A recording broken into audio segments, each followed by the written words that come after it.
Israel Adesanya came up short in his quest to become a two-division UFC champion on Saturday when he suffered a unanimous decision loss to Jan Blachowicz in the UFC 259 headliner.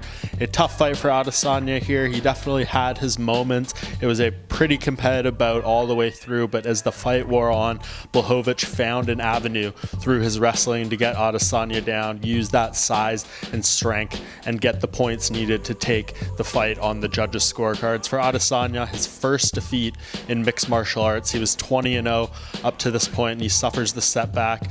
A learning lesson for him, most definitely, but not the most detrimental thing to his career. Of course, he is still the UFC middleweight champion. He was going for some history here. He does not accomplish it, but now it seems all signs pointing to him going back down to 185 and making a home there, continuing to put more title defenses, and I think he is definitely much better suited for that weight class. As far as who his next challenger is going to be, I think we are going to have very clear answers in just a few weeks here. Of course, April 10th, we have Darren Till fighting Marvin Vettori in a main event, and then just 1 week later, Robert Whittaker against Paulo Costa. Two absolutely massive contender fights, and I think whoever comes out of those looking the most impressive is going to be the guy. I think for marketability's sake, Darren Till would be the ideal opponent. Of course, he is the fresh opponent for Adesanya.